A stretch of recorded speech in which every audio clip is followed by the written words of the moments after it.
മനുഷ്യരെയും പ്രകാശിപ്പിക്കുന്ന യഥാർത്ഥ വെളിച്ചം ലോകത്തിലേക്ക് വരുന്നുണ്ടായിരുന്നു. അവൻ ലോകത്തിലായിരുന്നു. ലോകം അവനിലൂടെ സൃഷ്ടിക്കപ്പെട്ടു.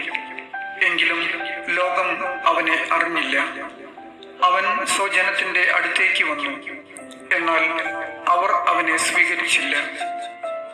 തന്നെ സ്വീകരിച്ചവർക്കെല്ലാം, തന്റെ നാമത്തിൽ വിശ്വസിക്കുന്നവർക്കെല്ലാം ദൈവമക്കളാകാൻ അവൻ കഴിവ് നൽകി.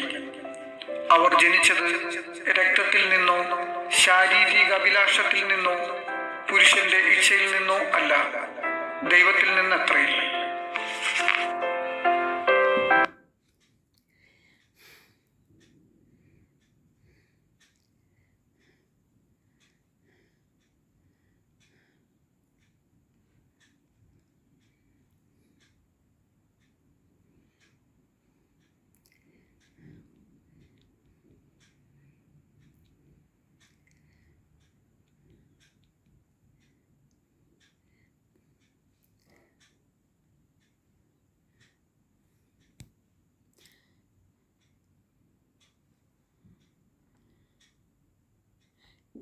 നല്ല ചിന്ത. കരയിൽ മാത്രം കഴിയുന്ന ചുണ്ടലി ഒരു തവളയെ പരിചയപ്പെടാനിടയായി. അവർ പെട്ടെന്ന് ചങ്ങാതികളായി. ഒരു ദിവസം തവളയ്ക്ക് കുസൃതി തോന്നി. കൂട്ടുകാരൻ്റെയും തൻ്റെയും കാലുകൾ കൂട്ടിക്കെട്ടി പുൽത്തകിടിയിൽ ചാടി നടന്നു. കുളത്തിനടുത്തെത്തിയപ്പോൾ കാലിൽ കെട്ടിയ ചുണ്ടലിയോടൊപ്പം തവള വെള്ളത്തിലേക്ക് ഒറ്റ ചാട്ടം. തവള വെള്ളത്തിൽ നീന്തി തുടിച്ചു. ചുണ്ടലി ശ്വാസം മുട്ടി ചത്തു. കെട്ടിൽ നിന്ന് വേർപ്പെടാതെ അതിൻ്റെ ശവം വെള്ളത്തിൽ പൊന്തിക്കിടന്നു.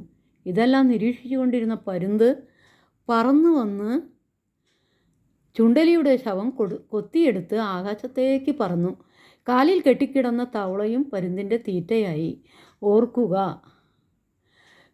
കുടിലതയ്ക്ക് ഒരു കർമ്മനിയോഗമുണ്ട്. അത് ബൂമറാങ് പോലെ പ്രവർത്തിക്കും. ദുഷ്ടലാഖോടെ ആരംഭിക്കുന്ന ഹീനകൃത്യങ്ങൾ തുടങ്ങിയിടത്ത് തന്നെ അനർത്ഥകാരണമായി അവസാനിക്കും. ഒരാളെ മനഃപൂർവ്വം ഇല്ലാതാക്കണമെന്ന വീക്ഷണത്തോടെ പ്രവർത്തിക്കുന്ന വ്യക്തിക്ക് ഇന്നല്ലെങ്കിൽ നാളെ തിരിച്ചടികൾ ഉണ്ടാകാം. ചതി, കുടിലത എന്നിവയ്ക്ക് ഒരിക്കലും ആയുസ്സുണ്ടാകില്ല. എന്നാൽ നന്മകൾ എല്ലാ കാലവും നിലനിൽക്കും. സുഭാഷ് എന്നൊരു നല്ലൊരു ചിന്ത. സുഭാഷ് എന്നൊരു യുവാവ് ഉണ്ടായിരുന്നു. സുഭാഷ് ധാരാളം കഴിവുകളുള്ളൊരു വ്യക്തിയായിരുന്നു. അവൻ ഗ്രാമവാസികളുടെ നന്മയ്ക്കായി പലതും പ്രവർത്തിച്ചിരുന്നു. ചിലരൊക്കെ അവനെ പ്രശംസിക്കുകയും ചിലരൊക്കെ അവനെ ഇകഴ്ത്തി സംസാരിക്കുകയും ചെയ്തിരുന്നു. അങ്ങനെ കുറച്ച് നാളുകളായപ്പോൾ അവനൊരു സംശയം. ഇതിലേതാണ് ശരി, ഏതാണ് വിശ്വാസയോഗ്യം? ഒരിക്കൽ അവൻ തൻ്റെ പഴയ സ്കൂൾ അധ്യാപകനെ കാണുവാനിടയായി. ആ അധ്യാപകൻ സുഭാഷിനോട് അവൻ്റെ പ്രവർത്തനങ്ങളെക്കുറിച്ചും ജീവിത രീതിയെക്കുറിച്ചുമൊക്കെ അന്വേഷിച്ചു. അപ്പോൾ അവൻ അധ്യാപകനോട് പറഞ്ഞു. അധ്യാപകൻ അവനോട് സമീപമുള്ള അരുവിൽ നിന്ന് ഒരു പാത്രം വെള്ളം കൊണ്ടുവരാൻ പറഞ്ഞു. അവനത് കൊണ്ടുവന്നപ്പോൾ അധ്യാപകൻ നിലത്തു നിന്നും അല്പം മണ്ണ് നുള്ളിയെടുത്ത് അതിലിട്ടിട്ട് സുഭാഷിനോട് കുടിക്കുവാൻ ആവശ്യപ്പെട്ടു. സുഭാഷ് പറഞ്ഞു, ഈ മണ്ണിട്ട വെള്ളം ഞാൻ എങ്ങനെയാ സാർ കുടിക്കുന്നത്? ഇതെന്നെ ഒരു രോഗിയാക്കില്ലേ? അപ്പോൾ ആ അധ്യാപകൻ ചോദിച്ചു, കുടിക്കുവാനുള്ള വെള്ളം നല്ലതാണോ ചീത്തയോ എന്ന് നീ എങ്ങനെയാണ് തിരിച്ചറിയുന്നത്? സുഭാഷ് പറഞ്ഞു, വെള്ളം എവിടെ നിന്നൊന്നും അത് കൊണ്ടുവരുന്നത് ആരെന്നും മനസ്സിലാക്കി നല്ലതെന്ന് കരുതപ്പെടുന്നത് കുടിക്കും. അധ്യാപകൻ പറഞ്ഞു, അതുപോലെ നീ കേൾക്കുന്നതെല്ലാം വിശ്വസിക്കാതെ ആളുകൾ പറയുന്നത് നിൻ്റെ ജീവിതത്തെ സംബന്ധിച്ച് ശരി ഏതെന്ന് ബോധ്യമുള്ളത് മാത്രം വിശ്വസിക്കണം. അവന് കാര്യം മനസ്സിലായി. അതുമുതൽ പ്രശംസിക്കുന്നവരുടെ വാക്കുകൾ കേട്ട് നിഗളിക്കാതെയും കുറ്റപ്പെടുത്തുന്നവരുടെ വാക്കുകളിൽ നിരാശപ്പെടാതെയും ദൈവത്തിൽ ആശ്രയിച്ച് ധൈര്യപൂർവ്വം ഉചിതമായത് പ്രവർത്തിക്കുവാൻ അവൻ തീരുമാനിച്ചു. വെറുതെ നമ്മെ പ്രശംസിക്കുന്ന ആളുകളുണ്ടാവാം, നമ്മെ കുറ്റപ്പെടുത്തുന്നവരും ഉണ്ടാവാം. പക്ഷേ കുറ്റപ്പെടുത്തുന്നവർ പറയുന്ന കാര്യങ്ങൾ നമ്മുടെ ജീവിതത്തെ സംബന്ധിച്ചിടത്തോളം എത്രമാത്രം യാഥാർത്ഥ്യമാണെന്ന് മനസ്സിലാക്കുവാൻ നമുക്ക് കഴിയില്ല. കുറ്റപ്പെടുത്തുന്നവർ പറയുന്ന തെറ്റുകൾ നമ്മുടെ ജീവിതത്തിൽ ഉണ്ടെങ്കിൽ അത് പരിഹരിക്കുവാൻ നമുക്ക് കഴിയണം. അതുപോലെ പ്രശംസിക്കുന്നവർ പറയുന്നവ വെറും പൊള്ള വാക്കുകളാണെങ്കിൽ വെറുതെ പറയുന്നവ ആണെന്ന് നമുക്കറിയാമല്ലോ. അവയെല്ലാം നാം ത്യജിക്കണം. അല്ല, അവ ശരിയാണെങ്കിലും അവയിൽ പുകഴ്ത്തുവാനില്ലെന്ന് നാം മനസ്സിലാക്കണം. നന്മ ചെയ്യുന്നതിൽ നാം അടുത്തു പോകരുത്. എന്നാൽ അങ്ങനെ ചെയ്യുന്ന നന്മ മറ്റുള്ളവർ നമ്മെ പ്രശംസിക്കുന്നതിന് വേണ്ടിയും ആകരുത്. ഈശോയ്ക്കു വേണ്ടിയാണെല്ലാം ചെയ്തതെങ്കിൽ എൻ മനമേ ആശങ്ക വേണ്ട. ഇപ്പോൾ വരുന്നതാം ദുഃഖദുരിതങ്ങൾ കൈനീട്ടി വാങ്ങുക മോദാൽ. മാനസം എത്രമേൽ ശുദ്ധമായിരുന്നാലും മാലോകർ തെറ്റിദ്ധരിക്കാം.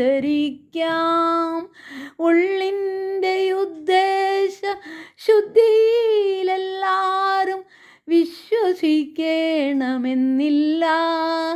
കരയുന്ന മനമേ നീയോർത്തുകൊള്ളു, നാഥൻ സമാശ്വാസമേകും. നിന്നെ പഴിച്ച് പുറം തള്ളും ലോകം ഒടുവിൽ പ്രശംസിച്ചു കൊള്ളും. ദുഃഖങ്ങളില്ലാത്ത സ്വർഗീയ ഭാഗ്യം നിന്നെ പ്രതീക്ഷിച്ചു നിൽക്കും. ക്ലേശങ്ങളാണ് ഈ ജീവിതത്തിൽ പുണ്യം പകരുന്ന മാർഗം.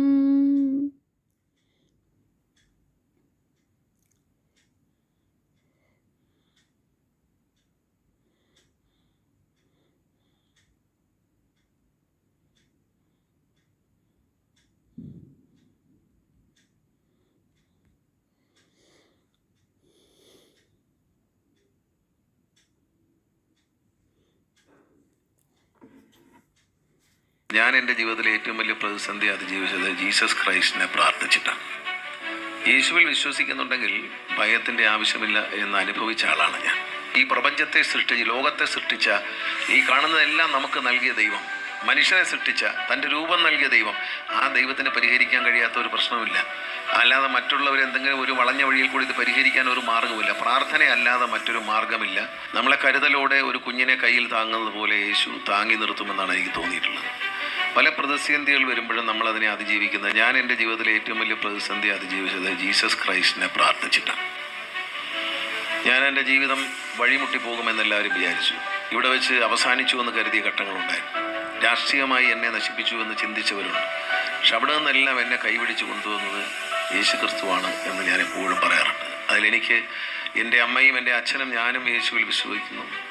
ഞാനത് പറയുന്നതിൽ എനിക്ക് അഭിമാനമുണ്ട്. കാരണം പ്രാർത്ഥിക്കുമ്പോൾ എൻ്റെ ആഗ്രഹങ്ങളോ ആവശ്യങ്ങളൊന്നും ഞാൻ പറയാറില്ല. എനിക്ക് സമാധാനം തരണമെന്ന് യേശു തൻ്റെ ശിഷ്യർക്ക് വാഗ്ദാനം ചെയ്ത ആ സമാധാനം എനിക്ക് തരണം എന്ന് മാത്രമേ ദൈവത്തോട് അപേക്ഷിക്കാറുള്ളൂ. ആ അപേക്ഷ കേൾക്കുന്നുണ്ട്. ലോകത്തെ ഏറ്റവും വലുത് രോഗമില്ലാത്ത, പ്രശ്നങ്ങളില്ലാത്ത, അനാവശ്യമായ ആഗ്രഹങ്ങളുള്ളപ്പോഴാണ് ദുഃഖം ഉണ്ടാകുന്നത്. അത്തരം ആഗ്രഹങ്ങളില്ലാത്ത ഒരു നല്ല മാനസികാവസ്ഥ തരുന്ന ദൈവത്തിന് നന്ദിയാണ്. അദ്ദേഹം എന്നൊക്കെ ഒരു നല്ല 2 വാക്ക് പറഞ്ഞു. ഞാൻ KSRTC നല്ല നിലയിൽ മുന്നോട്ട് മാറ്റിയെന്ന് പറഞ്ഞു. എന്നോട് പലരും ചോദിക്കാറുണ്ട്, ഈ ഐഡിയ ഒക്കെ എവിടെ നിന്ന് കിട്ടുന്നത്? സത്യം ഞാൻ നിങ്ങളത് പറയട്ടെ, എൻ്റെ ഉള്ളിലേക്ക് ജീസസ് ക്രൈസ്റ്റ് ഐഡിയാസ് പറഞ്ഞു തരും. ഞാൻ എൻ്റെ കൂടെയുള്ള ഉദ്യോഗസ്ഥന്മാരെന്നോട് ഞാൻ പറഞ്ഞ യേശു എന്നോട് സംസാരിക്കും. അപ്പോൾ ഇങ്ങനെ ചിലപ്പം ആഹാരം കഴിക്കുമ്പോൾ, ചിലപ്പോൾ കിടക്കുമ്പോഴായിരിക്കും, ചിലപ്പോൾ കുളിക്കുമ്പോഴായിരിക്കും, അല്ലെങ്കിൽ വണ്ടിയിലിരിക്കുമ്പോഴായിരിക്കും പെട്ടെന്ന് ഒരു ഐഡിയ വരും. ആ ഐഡിയ അപ്പം തന്നെ വിളിച്ച് പറഞ്ഞ് നടപ്പിലാക്കും.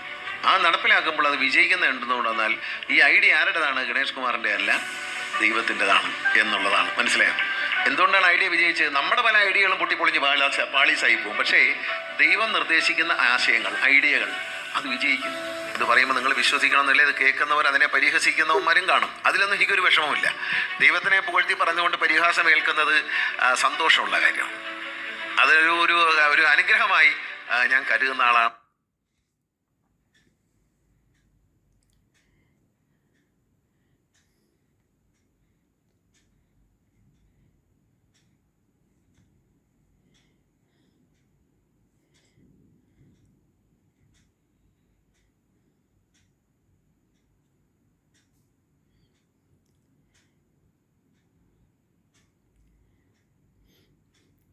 എല്ലാവർക്കും നല്ലൊരു ദിവസം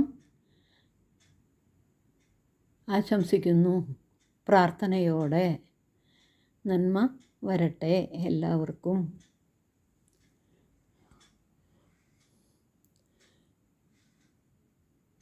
good night my all friends.